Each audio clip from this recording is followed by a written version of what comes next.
हरतालिकेची आज कहाणी आपण ऐकणार आहोत. हरतालिकेची ती गूढ, अद्भुत आणि अलौकिक कथा. ही कथा फक्त एक दंतकथा नाही, तर ही आहे स्त्रिय निष्ठाची, प्रेमाची आणि भक्तीची कहाणी, जी आजची प्रत्येक स्त्रीला प्रेरणा देते. एक दिवशी शंकर पार्वती कैलास पर्वतावर बसली होती. पार्वतीने शंकराला विचारले, महाराज, सर्व व्रतात चांगले असे व्रत कोणते? श्रम थोडे आणि फळ पुष्कळ असे एखादे व्रत असेल तर मला सांगा. मी कोणत्या पुण्याने आपल्या पदरी पडेल हेही मला सांगा.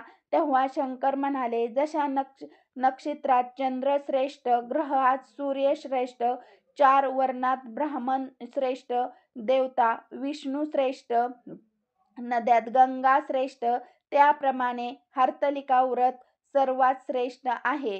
ते तुला सांगतो. तेच तू पूर्वजन्मी हिमालय पर्वतावर केलेस आणि त्याचे पुण्य तू मला प्राप्त झालीस. हे व्रत भाद्रपद महिन्यातील पहिल्या तृतीयेला करावे. ते पूर्वी तू कसे केलेस ते मी तुला आत्ता सांगतो.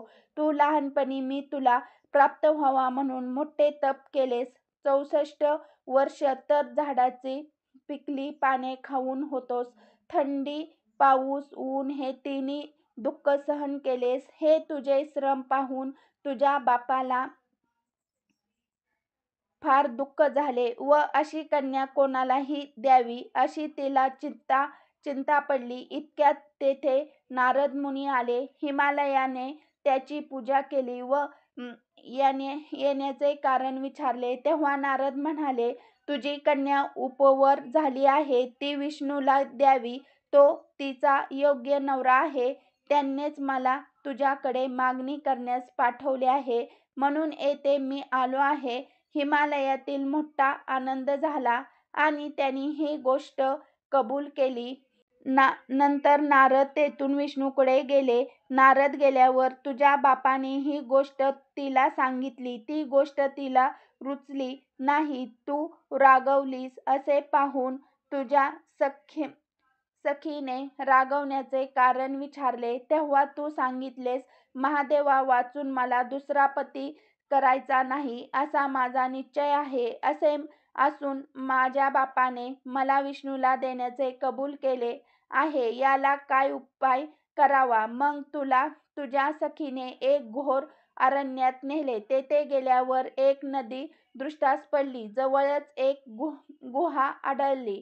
त्या गुहेत जाऊन तू उपवास केल्यास तेथे माझे लिंग पार्वती स्थापन झाले. त्याची पूजा केल्यास तो दिवस भाद्रपद शुद्ध तृतीयेचा होता.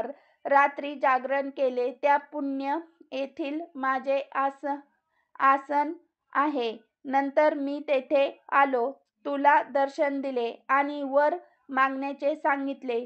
तू म्हणाली, तुम्ही माझे पती व्हा, याशिवाय दुसरे इच्छा नाही. नंतर ती गोष्ट मी मान्य केली. मी गुप्त झालो. पुढे दुसऱ्या दिवशी ते व्रत पूजा विसर्जित केलीस. मैत्रिणीसह त्याचे पारणे केले. इतक्यात तुझा बाप तेथे आला आणि त्याने तुला इकडे पळून येण्याचे कारण विचारले. मग तू सर्व हकीकत सांगितली. पुढे त्याने तुला मलाच देण्याचे वचन दिले. तुला घेऊन घरी गेला. मग काही दिवसाने चांगला मुहूर्त पाहून मला अर्पण केले. अशी या व्रताने तुझी इच्छा पूर्ण झाली. याला हरतालिका व्रत असे म्हणतात. याची विधी असा आहे, ज्या ठिकाणी हे व्रत करायचे असेल त्या ठिकाणी तोरण बांधावे, केळीचे खांब लावून ते सजवावे, पुढे रांगोळी घालून पार्वतीसह महादेवाचे लिंग स्थापन करावा आणि षोडश उपचाराने त्याची पूजा करावी, मनोभावी त्याची प्रार्थना करावी. पुढे रांगोळी घालावी, पार्वतीसह महादेवाचे लिंग स्थापन करावे, षोडशोपचार उपचार त्याची पूजा करावी, मनोभावी त्याची प्रार्थना करावी. नंतर ही कहाणी करावी व रात्री जागरण करावे. या व्रताने प्राणी पापापासून मुक्त होतो. 7 जन्माचे पातक नाहीसे होते. राज्य मिळते. स्त्रियांचे सौभाग्य वाढते. या दिवशी बायकांनी जर काही खाल्ले तर 7 जन्मी व्याधी होतात. दारिद्र्य येते, पुत्रशोक होतो. कहाणी ऐकल्यावर सुवासिनीने यथाशक्ती वाण घ्यावा. दुसऱ्या दिवशी उत्तर पूजा करावी. वृत्ताचे विसर्जन करावे. ही 60 उत्तरणीची कहाणी. 5 उत्तरी देवब्राह्मणाची द्वारी, गायीचे गुळाचे परी सुफळ संपूर्ण. ही आहे हरतालिकेची अद्भुत कथा. प्रेम, श्रद्धा, निश्चय आणि तपस्या या दिवशी स्त्रिया उपवास करून पार्वतीच्या कठोर तपस्याची आठवण करून देतात. ज्या स्त्रियाने निश्चय केला तिच्या श्रद्धेसमोर देवही नतमस्तक झाले. हीच हरतालिका व्रताची खरी शिकवण आहे. बहीण आणि मातांनो, हरतालिका व्रत फक्त कथा आणि उपवासापुरता मर्यादित नाही. या दिवशी काही खास उपाय केले तर अखंड सौभाग्य, पतीचे दीर्घ आयुष्य, सुख समृद्धी आणि घरातील संकटाचा नाश होतो. चला तर मग जाणून घेऊया हरतालिकेचे प्रभावी उपाय. हरतालिकेचा उपाय. पार्वती शंकर पूजा. हरतालिकेच्या दिवशी मातीचे किंवा सोन्या चांदीचे शिवपार्वतीची मूर्ती तयार करून पूजन करा. यामुळे पती पत्नीचे संबंध गोड होतात आणि घरात ऐक्य टिकते. वाळू किंवा मातीची प्रतिमा. शक्य असल्यास या दिवशी शिवपार्वतीच्या वाळूत किंवा मातीमध्ये प्रतिमा बनवून पूजा करा. हे पार्वतीच्या वनातील तपस्या प्रतीक आहे आणि त्यामुळे घरातील नकारात्मकता दूर होते. निर्जळ उपवास. स्त्रिया या दिवशी पाणी न पिता उपवास करतात. या व्रताने पतीचे आयुष्य वाढते आणि वैवाहिक स्त्रीचे अखंड सौभाग्य राहते.